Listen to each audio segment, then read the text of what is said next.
Hi, it's Becky. Hi. So I was calling because I had a conversation with Paul about the meeting that you guys had today, and I guess there were some concerns about the Facebook, and so I told him that I would take that down, and I guess there's a gag order being issued, which I don't know all the details about it, but some of the things that Paul mentioned were that no MRI had been ordered, but when I spoke to you the day that Rocco went to the hospital, and it may have been a mistake, like you were calling it an MRI. You said that the judge ordered the MRI, and I said I know. And then the other thing that was talked about was that he needed to see the neurologist to get the neurologist to order the MRI because the facility that he went to didn't have an MRI machine. And there were sooner appointments. They had appointments all week, but due to Marlon, at no fault of his own, because he has a full schedule, he was unable to take the earlier appointments because he had to be present for those appointments. So it had to be scheduled for Monday. And so that's all that I stated. And Paul said that no MRI was ordered, and that if the hospital wanted to give him one, they would have given him one. And I said, but they did want to give him one, but they didn't have the machine. And so, Okay. yeah. Yes, so I talked to the doctor directly, and that's not her version of the events. And if the neurologist on Monday wants him to have an MRI, that will be ordered then. Sure. And nothing right now is emergent because you also said that there may have been some scar tissue on the CT scan. No, I never said that. I said that scar tissue can only be shown on an MRI, not on a CT scan. Well, she said it could be seen on an MRI. I mean, on a CT scan. No, I asked her very specifically. I said, if the trauma happened a month ago, could it still be seen on an MRI? And she said, yeah, that's where it would be shown, is on an MRI, because a CT scan only shows an active bleed. Trauma is different. Yeah. Trauma is different. And she doesn't believe that there is an active bleed because... Oh, I don't either. Yeah. So that's what we're going to do. Instead of playing this, I said that, we're going to just hear it directly from the neurologist. Right, and that's great. But what I guess what Paul said is that they were mad that somehow Rocco's care was being delayed. And I said, well, in a way it is, because they did have an appointment the very next day and the day after that and the day after that, and he couldn't be seen because CPS wasn't available. And then the second thing was, they said he hasn't slept in a week. And I said, well, if my child hasn't slept for a week, how is that not an emergency to be seen? Because that's not normal. Like, you should be exhausted. And I dropped off the melatonin. I spoke with Marlon directly, and I said, give him as much melatonin as he needs. I don't think that that's what the problem is, but go ahead. I even dropped it off. I talked to the CPS medical on Friday and said he could have melatonin.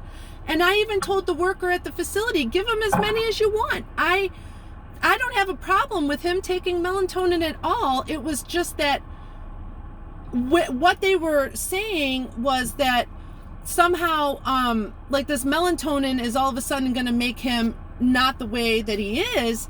And I'm like, that's where I think all these lines are getting crossed. And then they also said they had a concern with him sitting on my lap. And I said, my son never sits on my lap except when he's sick or he needs comforting. Like, my 18-year-old son doesn't sit on my lap. Rocco doesn't sit on my lap at school. He doesn't sit on my lap at, when we were at visitation at the jail, he doesn't sit on my lap.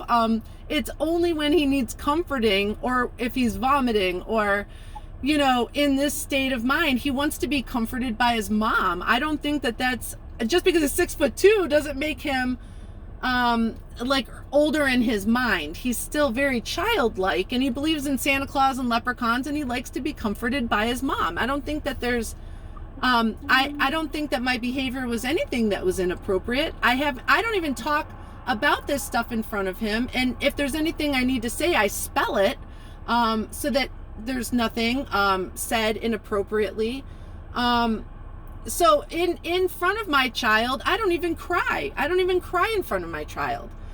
So I just wanted that to be known that, you know, I'm just advocating, and I said, I don't care about who has custody. It's just about getting him in as soon as possible to figure out what's wrong with him, because he's in decline. And whatever the reason is, sleep deprivation, head trauma, whatever the reason is, I just want it to get figured out as soon as possible. And we all do, but the doctor assured me that there was nothing emergent. Okay, and that's fine. And I don't think that I said anything factually incorrect online, other than when you had said that the judge ordered the MRI, and maybe that was incorrect because maybe the judge ordered a neurological exam, and so maybe No, the judge ordered treatment at that he go to Metro. That was as far as I believe the judge went. Okay, well then that's not what you said when we spoke the other day, and that's fine. Whatever was said, all I'm saying is that I just want him to get the care that he needs, and I can take him sooner, and he's not a threat to anybody because he can't play with matches. He can't even use the bathroom independently. So I just don't know why, like, CPS can't stay on, but let me just get him to these appointments sooner. That's all I was asking for. Well, it's going to be Monday. All right, and then I haven't been given a day or a time or a place, and so I don't even know where to go on Monday. Do you have that information? I do not. Okay, so who would be able You to? have to Marlon? put the worker up. Oh, okay. Yeah. All right, well, I'll reach out to Marlon. And he even called me yesterday while I was at my doctor's appointment and asked about the melatonin again. And I said, I dropped it off. I said, give him as much as you want. I don't know why they're, and even when the CPS worker first asked about it, I immediately texted Rocco's attorney, my attorney, and I believe I left a message for, with CPS. Oh, when I talked to the medical department, I just said I was in an active, like, I guess, criminal case, like, and I didn't want to speak to Kelly Mihal directly, but I immediately contacted everybody else and told them, you know what I'm saying? So, like, because the judge told me that I had the right to not speak to her because everything I say to her could be held against me in a court of law. So I worked with the lawyers instead, but I was it said in the paperwork I was unresponsive, and I'm like, I respond instantly to anybody who contacts me. So I'm very responsive. And if you have any questions, I immediately talk to you. I immediately tell you everything. That's why I'm shocked by some of the allegations. And I think any concerned mother would be concerned if their child started acting like this. And again, Of course. it's not about me being overly dramatic. I just want answers. And it's not about the even CPS. I don't care about the court date. I just want Rocco to be seen and it all figured out. And that's what we're all trying to do. All right. And so I told Paul that I would take the Facebook page down. I don't know if the gag order has been issued. What about the other stuff on the other websites, on the other Facebook sites? So there was a parents that's not like there's not a page that There's a lot of them. Yeah, there's a there are comments. Yeah. There are comments you made. So the parent discuss it. There's only one post on that, and then the resident discuss it. It's one post with multiple things. So There's a lot of posts. There's There's CPS and corruption, and there's. Those are from the Free Rocco page, and so the only thing that I can do as far as that goes is delete those comments and then reach out to the administrators on the resident discuss it and have them remove that post. But it's not my direct post. It's their page, if that makes sense. But you posted on their page. Sure. So I can ask them to remove the whoever runs that page, I can ask them to remove that that post or whatever. Yeah. And that can be done. But I've never had a gag order, obviously. So am I allowed I never had to issue one. I never had to ask for one. Okay, yeah. So on my Facebook page with my personal friends privately, what am I allowed to discuss? Or is that... I can't give legal advice. A Paul question. Oh, okay. Will that be outlined in the gag order when it's served to me? I have no idea because I haven't seen it. So Oh, okay. I don't know what. Yeah, I've never been a party to, nor have I ever drafted one. So I don't even know what's going to be in it. Can't tell you. Okay. And all right. Yeah, Paul was going into another, court session or whatever. So we only talked for like 10 minutes or so, but he said he hasn't been handed anything, and when he does, he'll give it to me. So that's why I don't even know. But I told him I shut down the Rocco page, and I'll reach out to the other people to delete their I think so. My understanding of those pages, if you go on and find your comments, you can delete it. Yeah, but so and maybe you can. I'm not sure. I'm not really tech savvy, but the thing is, because so many other people had shared it already, it would be on their page too, wouldn't it? I'm not sure. Oh yeah, it is. I checked. So if you shared it, for example, if you shared it on your page, and even if I deleted my post, but they have it on their page, how is that how can... I'm more concerned about, you don't have any control once it's disseminated as to who posted it where. That's not your fault. Okay. But you do have control about your comments to get rid of those. Okay, sure. On those subreddits. And there are a lot of them. There were a lot of them that you did it on. You're on North Royalton. You're on a bunch of places for comments. Okay. Well, those, if I have the ability to remove those, I absolutely will. I'll Google how to do it if I have to. Okay. And the reason I called you yesterday is because I don't believe in hiding the ball and not being totally transparent. If I'm going to do something, you're going to know the right thing. I talked to Jolene yesterday. I talked to your former husband, Mason's dad. The next door neighbor nurse has not returned my phone call. I found out why, because when you call, it comes up spam, because that's why Jolene, every time you called her, she said it was coming up as a spam call, and I believe that's probably what's happening to my neighbor. So when I see them, or I'll text her and say that it's coming up as a spam call and that they need to call you directly, and that's probably what's happening. Okay, that's fine. I just want you to know that I'm working to get to try and get the whole story.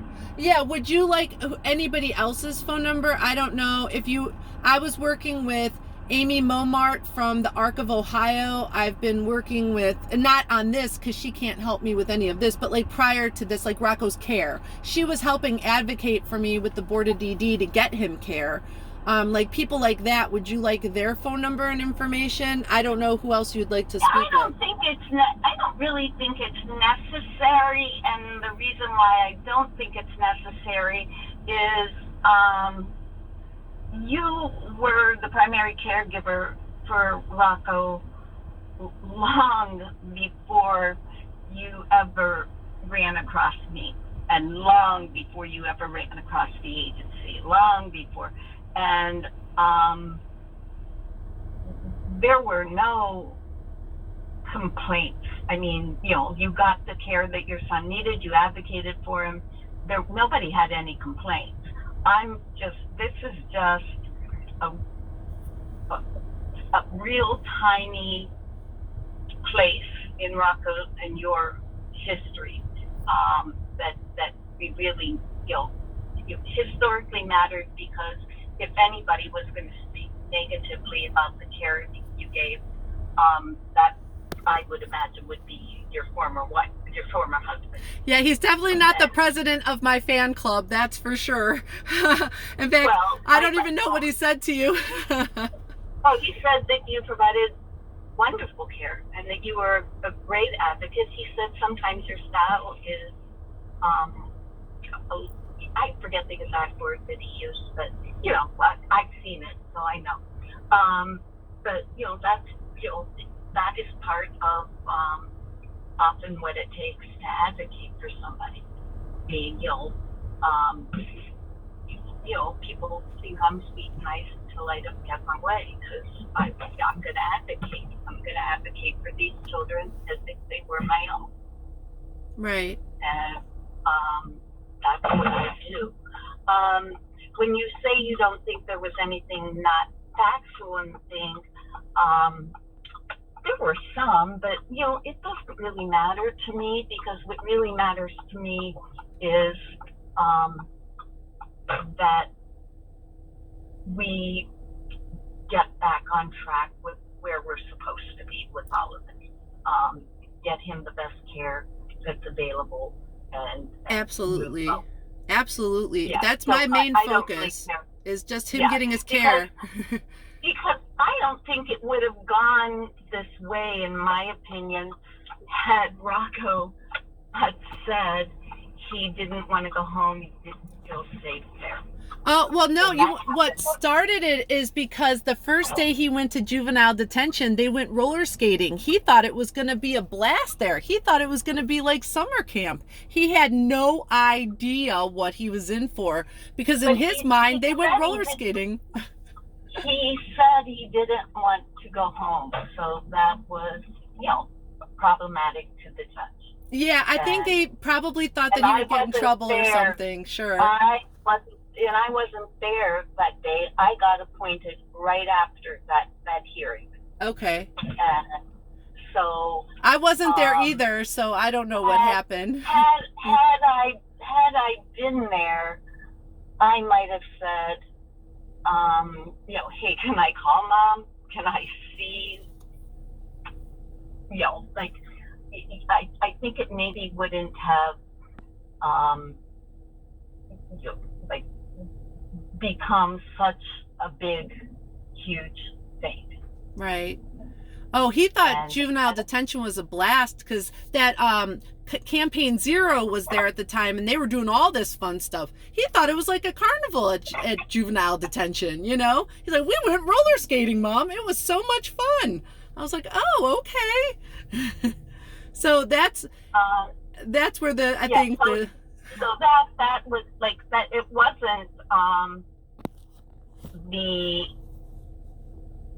arsons or anything that put him there. It was the North Royalton police, in my opinion, screwed up. Yes. All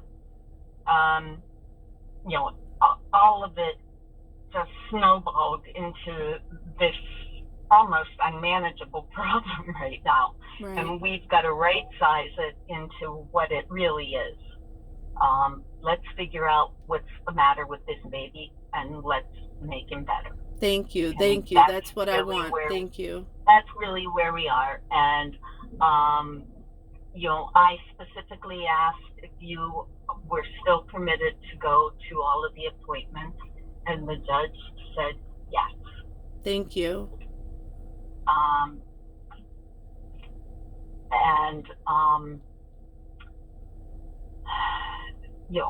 It was, I'm sure Paul will talk to you a little bit more, but I tried to be as even as I possibly could. And I apologize to the worker and to the agency, because I don't know who made the mistake or whatever. It's difficult for me, Melanie, when I don't get to see the discharge paperwork often until maybe a week, a month later. So I'm taking your word for it. I can send you the after summary really doesn't give anything except follow up with neurology. Yeah.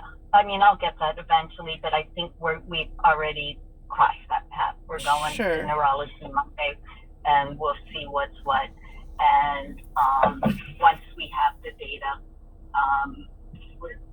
we'll figure out where The next step. his next exactly. Okay. Exactly. And that I wouldn't,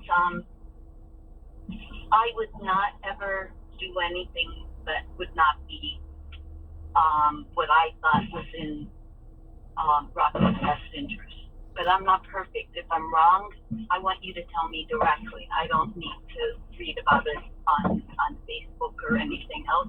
That's really none of my business. Oh, sure. I don't. Yeah, I think that if you tell me directly, we can have a good discussion about it. And I'm not wedded to, my opinion. If you bring up something that makes sense for this child, I'm willing to change my mind. Okay, yeah, I think that's where the disconnect was as well, because I hadn't had a conversation with you until 2 months into the case. We never actually had a conversation. So I think right, but I didn't want to do anything that was going to jeopardize. This was not just one case. I was really only, if you recall, I was just appointed as his guardian ad litem in the delinquency case. Sure. There wasn't in a delinquency case. My job isn't to have discussions with you or anything like that. My job is to make sure Rocco understands what's going on in the process as best as he could. Okay. And when I said he doesn't understand, that's when we had the competency evaluation. So sure. I was really just limited there. And then once I was appointed in the AD case, abuse, neglect, dependency case, then my role completely opened up, and I have to do a bunch of stuff. I have to make home visits. I have to see you visit with him. I have to interview you. I have to interview him. I raised the question of, even though I don't believe he's competent, I believe I could see a potential conflict right now, because he may want to go home and I may not think that that's best for him right now. Ultimately, I want to see all my kids reunify with an appropriate parent. So reunification is always at the forefront of what I'm trying to do. So the court appointed someone from the public defender's office. For a hot minute, it was going to be Sarah, but Sarah's leaving for Chicago. So you had the best and brightest there for your son today. You had the head honcho, Sam Amada, who's been doing this. He looks like Albert Einstein. Rocco called him Albert Einstein, and so that's what I call him too, because he does. And Rocco's the one that started that. Yep. Yeah. I've always called him that, but he was there advocating for Rocco's wants and that sort of thing. I advocate for best interest, and most of the time they're the same. Okay. Because nobody is going to be foolish enough to say, Rocco, walk out of that facility and go home today, because he's, we obviously need he may need to go to that rehab that you suggested. Right. Oh, sure. I don't even care about him being physically in my home, as long as he's in a medical treatment center that can help him once they determine what's wrong. Exactly. That's my main goal. But I worry because kids don't always have choices, but they should have a voice. Okay. I just want him to get the care that he needs, and even T-Suites, like I said 1,000 times, they were always nice to me, but they're not a skilled nursing home, and so they're just there for like the displaced youth, and so this is just like a holding pattern. Right. That's all they are. They're a holding pattern until we can find the right place. And like with the arson things, and you posting about the arson, if somebody from another agency gets wind of that, they are not going to want to take him, because nobody wants to take a fire starter. Right. Well, cognitively, if there is something wrong with him, and whatever it is, like you said, water on the brain, anything, if he is permanently like this, I don't even think that a behavioral facility is even going to matter at that point. It'll be more of a medical standpoint than, you know what I mean, like Mhm. a caregiver versus a behavior giver. Yeah, right. But I mean, I am. I'm not settling for that. I want not. I don't just want a caregiver. I want somebody that's gonna help him to reach, just like you, as Right. many of as high of a goals that he is able to. I want Yes. him to have the best quality of life that he possibly could have. And I do too. Whatever that looks like, I I know want you that do. too. I Yeah. know you do. And I know your trust level is low with everybody, and I totally understand that. Um, but I am not out to get you. I'm not out to get you. I mean, I have to weigh the volumes of medical tests, procedures, everything that you did to benefit this child, all of the activities, the exposure, um, all of the decisions that you made in his best interest about, Providence House, everything you did um, was putting him first. So I have to, look at that. That speaks volumes. I mean, I would have never gotten the Rocco that I met in the DH hadn't it been for your hard work. Thank you. I mean it. And, so, like I said, we're catching you in one teeny tiny photograph of the lives of both of you, and we aren't getting a complete picture. It's kind of blurry.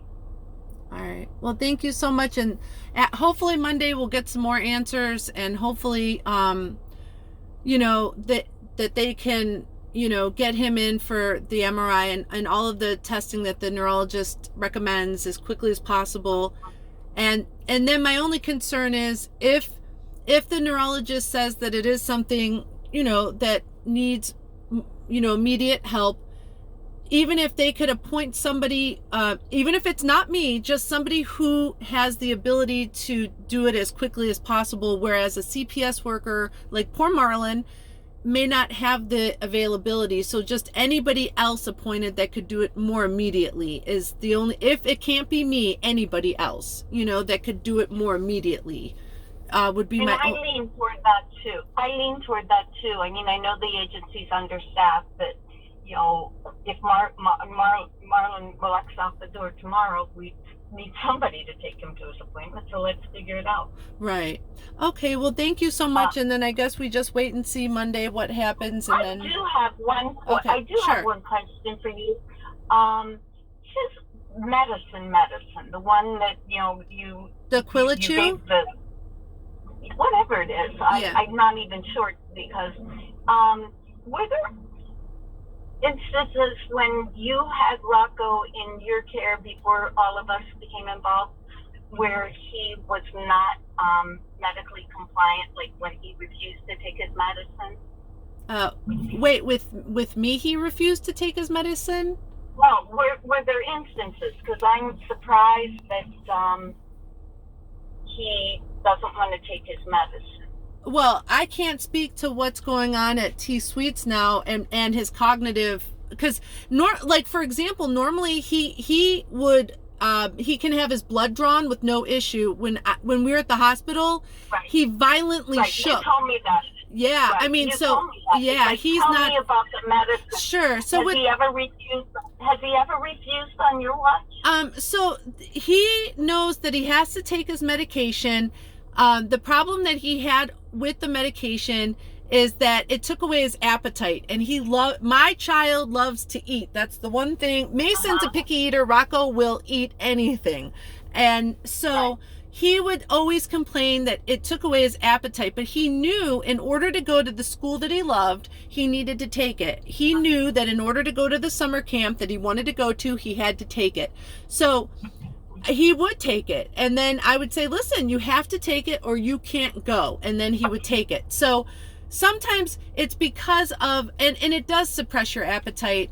And so Yeah, that's of where, course it does. yeah, Of course. and he said it made it really hard to eat, and that's why he didn't like taking it. But for the I mean, he took it for me, and he would take it when because that was the stipulation that yes, you have to take it. So were there days that like he didn't take it? Like if we were going to be home all day and he didn't want to take it, I would not give it to him if he didn't want to take it, but that would be like one day out of the month.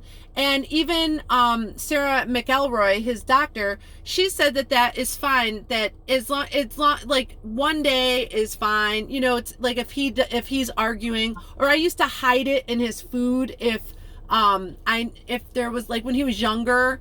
I would put it in his pancakes because I made him homemade breakfast every morning, and like I would just slip it in his pancake, and then he would eat it, and then because it tastes good. It doesn't, because it's a chewable. He can swallow a whole pill. It's just that Quilichew doesn't come in a whole pill. So, Right. and then when we've switched him to other medication, he's had really bad reactions to it. So that's why we stuck with the Quilichew. It was the only one he didn't have a bad reaction on. Okay. So So maybe we can use those techniques. I mean, kind of like holding the carrot in front of him, like, sweetie, I know you want to really go home to your mom, but if you don't take your medicine, we can't send you home. Right. The other problem that I have is T-Sweets requires that he requests to call me, but in his cognitive ability, he can't. And when I call the facility, they don't answer the phone. I think that they don't want to speak to me, which is fine. But then I haven't been able to talk to Rocco all week because the facility won't take my call. And Rocco can't physically ask to call me because he can't physically ask to do anything right now. So I haven't been able to speak to him all week, and the only time I saw him was at court and then in the emergency room. And then Marlon isn't even able to schedule, like, we haven't even scheduled our next visitation. He's so overworked. Like, I haven't even been able to see him, and so I don't know, like, what to do about that either. Like, I understand it has to be supervised, and I understand a CPS worker has to be present, but if he's too busy to facilitate this, going to the neurologist on Monday isn't exactly a visitation schedule. You know what I mean? Like, yeah, I didn't know what you mean. Yeah. Well, once we get all these appointments and all this, running around out of the way, I think we will be able to get more of on a routine. And if Okay. Marlon's not able to attend, we'll have a substitute. Okay. Which, and you won't always be warned ahead of time who the substitute is. Oh, I don't care who the substitute is. It could be your mailman. Yeah. I don't care who it is. Okay. So there you have it. Thank you for all right, calling. Thank you. Thank you for giving me good information, and we're moving forward. Okay, thank you. We're moving forward. Take care. Okay, Bye-bye. you too. Bye-bye.